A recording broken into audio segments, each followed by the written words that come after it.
Model Making Guru is sponsored by emodels.co.uk, your one-stop shop for all your model making needs. emodels.co.uk. Make something awesome.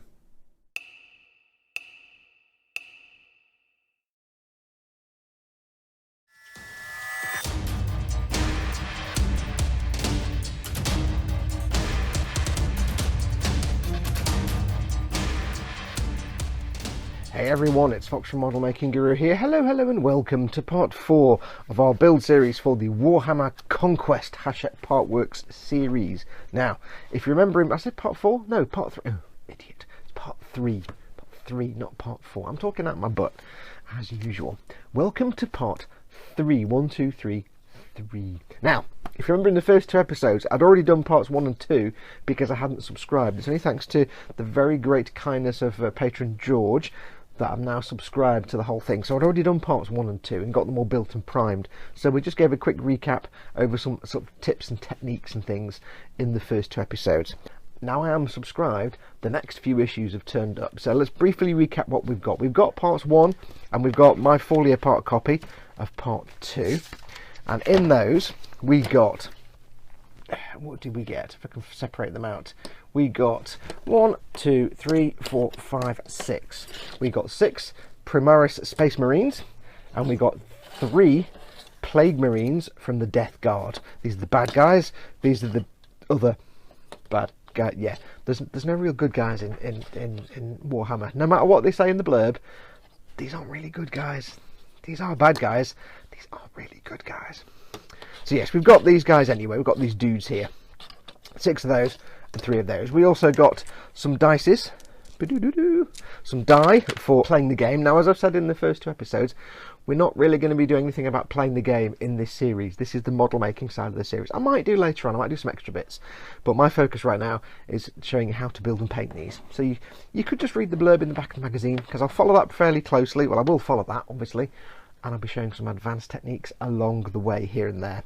So we've got them done. We've got them primed with Chaos Black Rattle Can. They've also sent us some paints. We've started off with some paints. We have Lead Belcher, lovely silver colour. We have Retributor Armour, which is beautiful gold colour. We have Abaddon, where's it gone? Abaddon Black, which is black. We have Macragge Blue, because these are going to be Ultramarines. I know they're like the most boring Space Marines you can get, but to stick to the magazine, I'm going to do Ultramarines. And we have some Death Guard green for, straight enough, the Death Guard. So that's where we reached with issues 1 and 2 and episodes 1 and 2. Let's move on, because just taken delivery of issues 4, 5 and 6. So let's have a look at those and see what we get.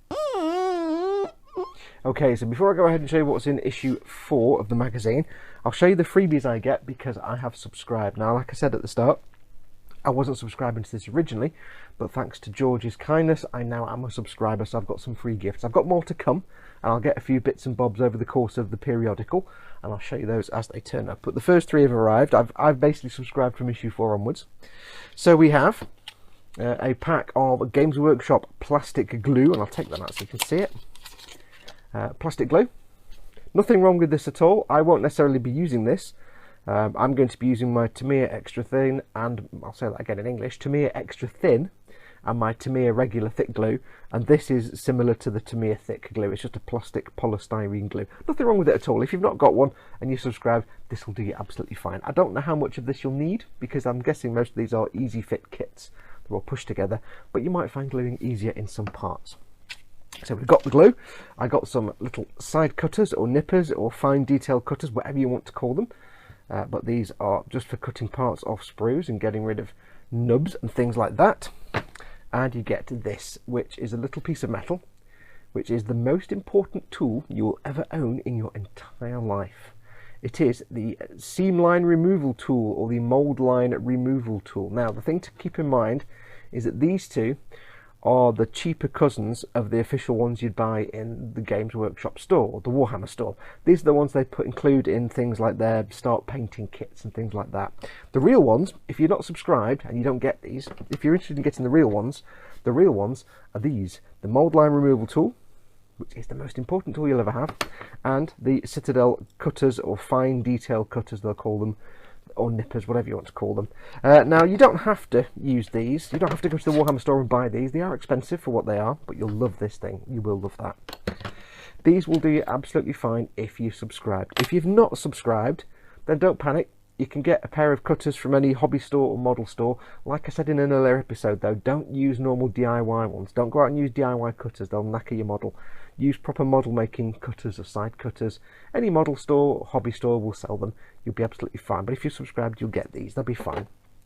If you want one of these, you can buy ones from other brands, but to be honest, the Citadel one is the best one I've ever found. So there's no kind of alternative for this that you can get from your hobby store.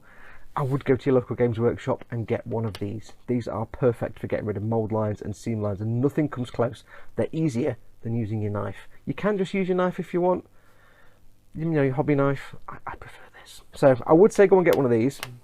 You don't have to go and buy one of these though. You can just get any old model making, but just make sure they're model making.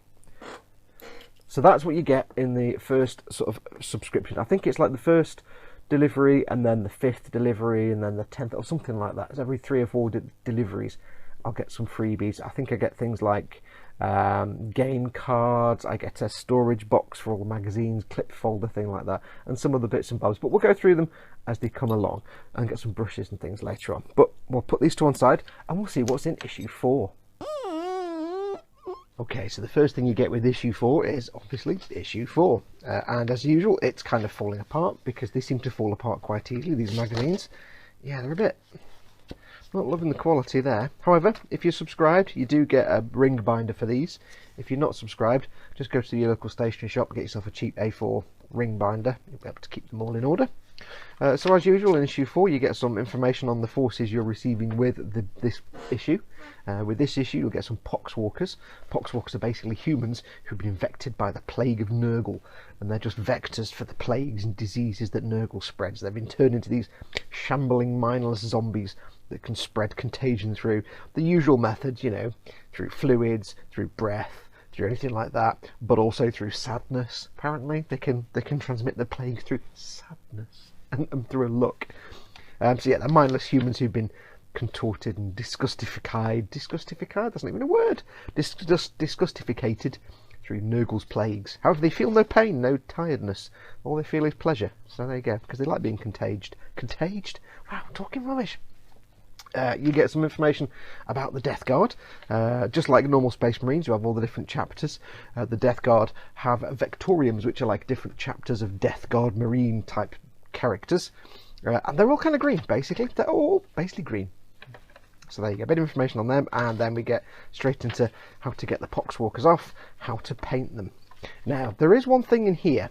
2 things I need to draw attention to, which we'll go through when we paint. First of all, it has you paint a lot of the parts with the Abaddon Black, because you remember in these magazines they're not showing you how to prime the model because they can't ship rattle cans of primer, and they don't want to put people off by having to spend 12 to 16 quid on a can of primer every month. They show you how to paint some of the parts with black to be primed ready for doing bone later on. We don't need to do that because we're going to prime them in Chaos Black anyway with a rattle can, or some other method if you prefer. So we're going to actually prime, which is something they don't do, so we are going to miss that step out, but I'll explain that as we go along. Also, it has you painting the Poxwalker's clothing and material, fabrics and stuff in Macragge Blue, which is a paint we've already got, which is a bit pants because if you look at them, they're all different colours. He's got orange pants, they've got greys and blues, so it's a shame, but we're going to follow the magazine. I can always go back later and repaint those parts if we get some interesting colours later on, because I don't know yet what paints we're going to get, but because we're following the magazine, we're just going to stick to the paints they've already sent us. So yes, there are some bits where it says paint these things black. We won't need to do that because we've already primed it in black. Then of course later on in the episode you get some more gameplay stuff, squad warfare, and how to play with more characters on the board, but we're not focusing on that. And then it shows what you get in the next issues. Issue 5 you get Lieutenant Calsius, and issue 6 you get some more Death Guard. So let's have a look at the bits we get with this. So that's the magazine, put that to one side somewhere. Okay, so believe it or not, there's actually 6 figures on this sprue. Yeah, we get 6 Poxwalkers. Now they are a bit weird in that, like for example this guy here is pretty much completely made. The only bit that's missing is one bit that goes in his head. So yeah, there's a bit of limited assembly on these, but we'll have some fun. But they do look deliciously disgusting. There's lots and lots of little really icky details. There's scraps of clothing and pustules and boils and yeah, mingy stuff. Now again, the magazine would have you just paint straight onto this bare plastic because it's already sort of Death Guard green. We're going to prime these and we'll do that in a bit. You also get 6 little slaughter bases for the figures. Because these are all the easy build or easy to build figures, they're just slaughter bases, so that's fine. Also included is Bugman's Glow, another paint. This is a base paint, and this is basically the base colour for pretty much most flesh tone colours. So there we go, Bugman's Glow. It's a nice colour, it's a nice warm, mushroomy, taupey kind of taupe or taupe. I never know if it's taupe or taupe. Taupe or taupe, I never know. Anyway, it's a base flesh tone. Now, I will do later on, when we do some painting, I'll explain about the different Citadel paints, because I didn't do that in the last episode. I didn't want to blow your mind, so I'll explain about that in a moment. So that's what's in issue 4. Let's go ahead and have a look at issue 5. Okay, so now we have issue 5, which again is falling apart. Yeah, it's not the best production quality in the world. I don't know. Anyway, issue 5 comes with one single figure, a bit of a downer. One single figure this time instead of 6, but you get Lieutenant Calsius. So as always, you get the blurb inside, description of the unit you're going to be getting, it explains about lieutenants, talks a bit about Lieutenant Calsius himself, the character. He even served on the same field as battle as Primarch Rebute Gulliman. Now, a bit of Warhammer background knowledge here. He's one of the Primarchs of the Emperor, and you'll hear him referred to in Warhammer culture as Rowboat Girly Man, amongst other names. So if you ever hear me say Rowboat Girly Man, Rebute Girly Man, who is his boss, basically. Right, and then we have a description of power weapons, explains about power weapons, how these swords are imbued with energy that allows them to cut through armour. Some background lore fluff. If you ever hear me say fluff, fluff is the name that describes any sort of background lore, stories, history to the whole Warhammer universe. It's known as fluff. And also some examples of other power weapons. You've got power mauls, power axes, and lightning claws, or power fists, they're also known as. So they're all awesome things. Then we get onto the building now. This is where it gets interesting, and I'll tell you why in a minute. Goes through the building of the single figure you get, and then we go back into the painting. Again, using all the colours we've got so far, with one colour that we're going to change out. It shows you to paint the laurel wreaths on his pauldron and his greaves as green. No, they're going to be gold. Everything is gold. Trim on ultramarines is gold. It's all about bling. So there we go, we're not going to do that bit. And then some more combat stuff, how to play hero characters. Lieutenant Calsius is a hero character, or a named character, so you can play him slightly differently. So it's going into how you can do that. So again, we're not going to focus on that. And then that's that issue. That is issue 5, which is now kind of fallen apart, as always. But yes, we will get a ring binder, so don't panic. And with this issue, you get one dude. Woohoo! Which sounds terrible, but it's not. Trust me. The whole issue 5 is about playing a hero or a named character in your game. And this may be the only one you get with your Imperial sort of Space Marine army in this whole part work. The rest might just be generic Marines and generic characters. This is an actual named character, and they can play slightly differently, which is the whole point of the episode. So this is a one-off. It's unique to this magazine set. It's been designed especially for this part work. So the only way to get this figure is to have issue 5 of this part work build. So if you really, really want this figure, you're going to have to either subscribe to get everything, but if you're not doing that, you're going to have to find issue 5 somewhere to get this figure. It's a really nice figure, beautifully sculpted as ever. The thing to note about it is, and it proves me wrong, this is a normal base. It's not a slaughter base. It's also got something spilled on it there, which is a little bit disconcerting. Or it could just be the mould from the little blips underneath. What does it say? It says, without holes. And then it says, with holes. I don't know what that means, because it's got no holes. I don't know. Anyway, yeah, so you get this base. It's a regular base. What does that mean? It means you've got to glue this guy to it. This is not one of the easy build kits like we've done so far. This is a kind of halfway house between a more traditional Games Workshop Warhammer figure that you might get if you go into the store and buy a box of Space Marines, where they have separate torso and legs and head and arms, and you can put them in whatever pose. You can swap arms out between them and do all kinds of kit bashing. And the easy build kits that we've done so far for our existing figures, where they're just one dude and it comes in one set pose with maybe a little bit of wiggle room in the arms, and that's about it. This is a halfway house. It's kind of in a fixed pose, but but you've got to glue it together. It's not all pushed together. It's a halfway house, which is why they gave you the glue. So that's cool. It's beautifully detailed. Lieutenant Calsius looks really nice. We shall get him built up and glued to the stand. Now, let's go and have a look at what's in issue 6. And so on to issue 6. Now, I'm not really going to focus on the plastic that comes with this magazine much, because it's actually the same 3 Plague Marines that come with issue 2. Yeah, now you might be thinking that's a bit rubbish. Why are they giving me the same ones again? Have they got it wrong? No.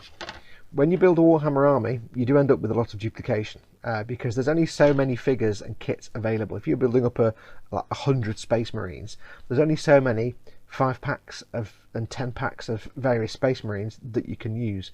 Now, with the proper glue together ones, where they're completely posable, of course, you can mix and match arms and weapons and all kinds of stuff and have great fun and customize and make them all look a little bit different.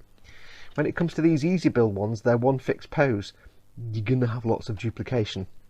So to get 6 Plague Marines, you have to build the same 3 twice. No doubt there'll be similar duplication in the Space Marine army on the Imperial side by the time this whole project is finished. So don't see it as a bad thing.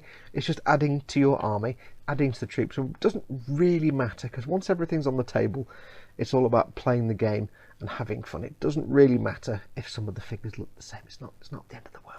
So yes, I don't need to show you this because we've seen those already.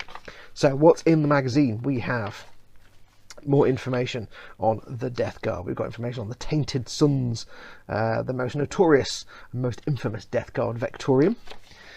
We have lots of organisational charts for the actual Death Guard themselves. We've got Legion Command, a Plague Company. We have the Sepsis Cohorts and the first and second Maledictums, or Maledicti, plural of Maledictum in fake Latin, I don't know. Colonies. Lots of information. More colour schemes, because at the end of the day, it's good that you know this. It's all fluff, but it's good that you know this, because by the time you finish this project, you'll be pretty good at painting, I hope. And you might think, you know what, I've learned quite a lot now. Maybe I want to repaint all my figures, and you can, because it's very easy to strip paint off of these once you've painted them and start again. So there you go. And I might show you that at the very end and say, right, now we've done all this and you've learned things, strip some paint off and go and start again. And then you've got the building, which if you've done episode 2 or issue 2, I need to work out issue and episode. It's going to get confusing. It confuses me. If you've done issue 2, the second magazine, you'll have already built these 3 guys. And same for the painting. It's exactly the same steps as the other ones. So we'll go through that. Then we've got some more information on playing the game with even more dudes, because it's growing your army bit by bit, getting quite big now. Lots more gameplay, and then at the very end you get a little glimpse of what's coming in issues 7 and 8. Yes, shades, null oil, Agrax Shade, talent in a bottle. Yes, I love it. You'll love these. If you never touched these before, you don't know what they are, you will love it. And then issue 8, we get, I apologise, I was incorrect, we get another hero model. Although he's not named, so that might be another proper gluing together jobby. I don't know if it's not one that's made specifically for this magazine series, because I remember reading, it did say on the internet somewhere that Lieutenant Calsius was the only specially made one. He's a unique figure for this set. This one looks pretty nice though. He's a librarian, so you learn all about the librarians. So, now we've got all 6 issues, we've got all our plastic. Let's go and do some assembly, and I'll show you the gluey assembly and I'll show you the snappy assembly. I might whiz through it and do a voiceover, I don't know, but we'll get everything assembled and then we'll get some priming, and then we're going to start with the painting. That's what we're here for. Let's get some painting done.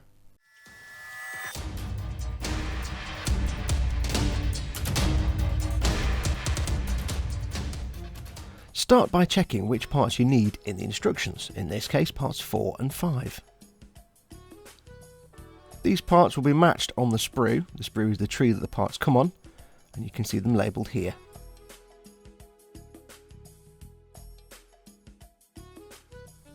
You're going to take your nippers or cutters.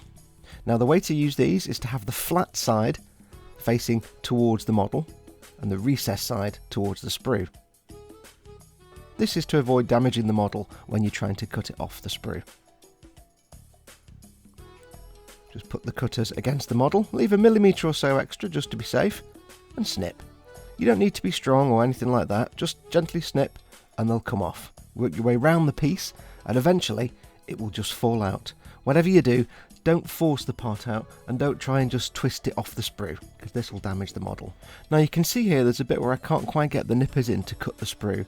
Don't worry, just go a bit further up the sprue and snip there. We can tidy that up later.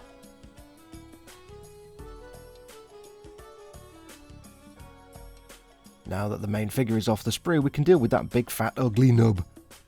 Just go ahead and snip it away. Done. Now the model is off the sprue, we can start cleaning it up. You'll note here there's little imperfections where it was attached to the sprue. We just need to get rid of those. Take your craft knife or your hobby knife, be careful at this point, and just gently shave away the nub. Don't dig at it, just very gently shave little bits away till it's almost disappeared. I'm doing this towards myself, but if you're inexperienced you might want to get an older builder to do it for you, or shave away from yourself just to avoid stabbity. Once that's gone, take your file and just get rid of any remaining little lumps and bumps. Just very, very gently file it. Because this is a rounded surface, make sure to move the file in a rounded movement, so you're not just filing it flat. Finally, just go in with a sanding stick or sanding sponge to just smooth that off once and for all. Once that's done, it doesn't matter if you can still see a slight discoloration. As long as it's smooth to the touch, that's fine and ready for primer.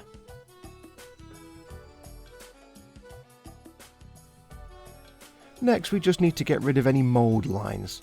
You can see one here on the lower leg. This is just where the two halves of the mould come together and is an inevitable part of the moulding process. Don't worry, this can be easily removed using the mould line remover tool that you got as part of your subscription. All you do is put it to 45 degrees and very gently just scrape away. It'll take a few passes, but it will get rid of that mould line beautifully. You can do this with a hobby knife or a craft knife, but this tool is specially designed to do it without making lots of scratches and marks on the surface. Doesn't take long.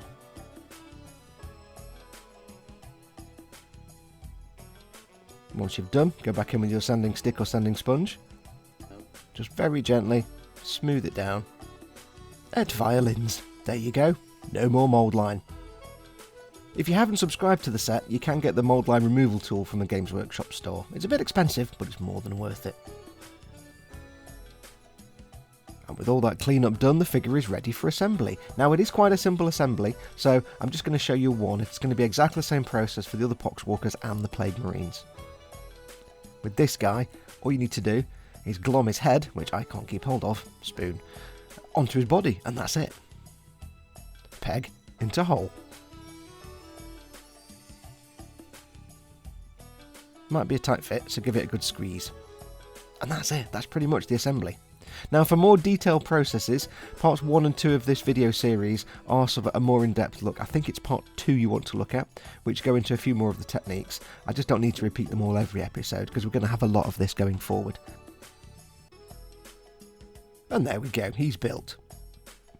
Now we just need to stick him into the slotter base. Just push him down from one corner, squish him down. And now an optional step, that's done. He's ready for paint and primer. However, if you want to, you can glue him into the base just to make him extra sturdy. I will be, because I like to not to fall off the base. So I'm just going to use my Tamiya extra thin cement. And it's really simple. Just get your glue and squish it into the gaps. If you're using the glue that came with the subscription, just put the glue in here. It's all you need to do. Once he's glued on, that base is never going to come off, and he is done. Ready for primer, ready for paint.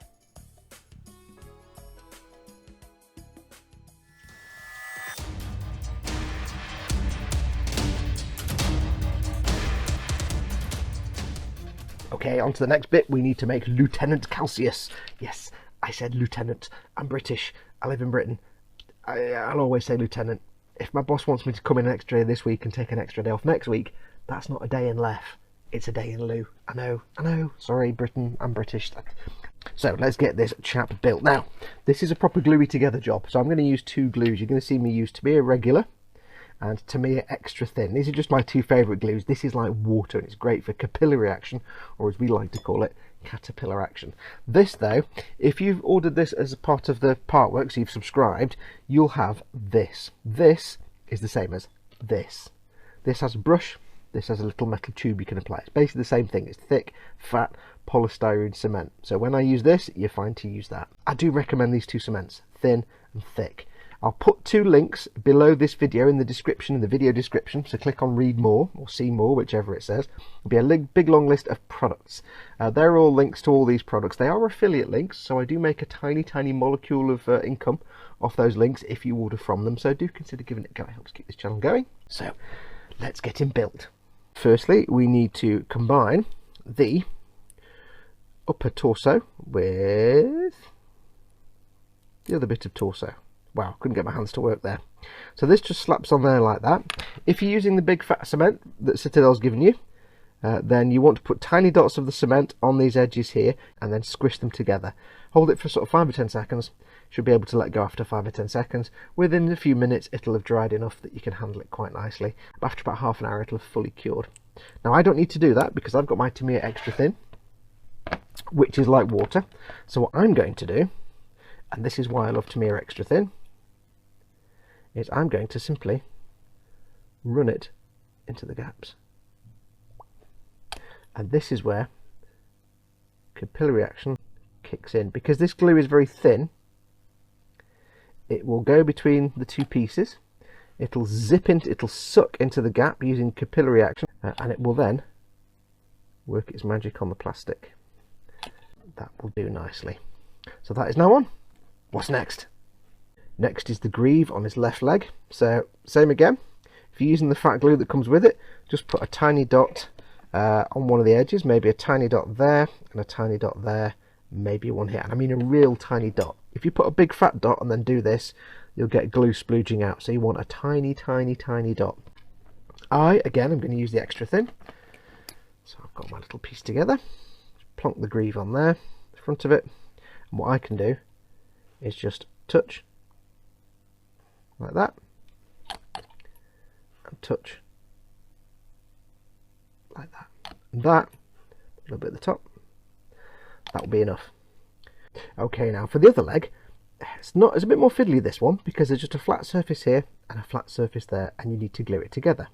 However, this is the bit that needs to go on the base. When you glue this to the base, his legs need to line up so he's actually standing up level. So how are you going to do this bit? Well, this is where I like to use the thick cement. So I'm just going to get my brain working properly so I know where the leg goes. It kind of seems to fit there.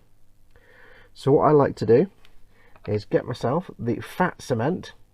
So if you're using the Citadel cement that came, you can just do exactly the same as I'm doing. Put a big blob of it there, not a massive blob, but a healthy blob nonetheless. And then just get that on there and wiggle it around till it feels about right. So what I can do now, kill two birds with one stone, using the thick cement again, blob on his feet. Now it's not too much of a problem here because you're not going to see these. I've only put it on the tip there because that's the bit that touches the plastic. I'm going to squidge him down. I know it's out of focus. I'm going to wiggle it a little bit just so it gets the glue working into the texture on the base. Oops.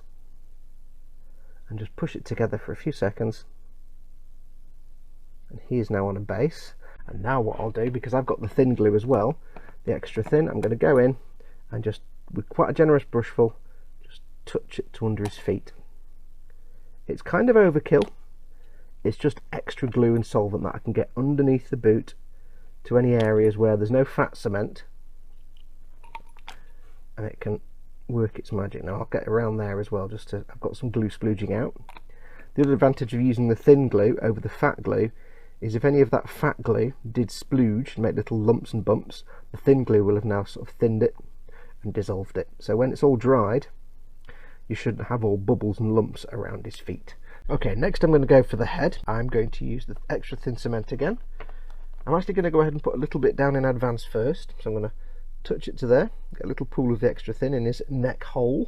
Ew. I'm just going to blip the head in, make sure it's facing the right way. Hold it there for a second. And and that should now be glued in. Now, as I say, this will be wibbly wobbly for a little while with the extra thin cement, so just avoid touching it if you can. And then I don't need to, but I'm just going to get a little bit of extra thin and just touch it underneath his chin so it can run into the gap and suck underneath the head and give it even more gluiness. He kind of looks like a Cyberman, a little bit like a Cyberman. Okay, next up we need to do the arms.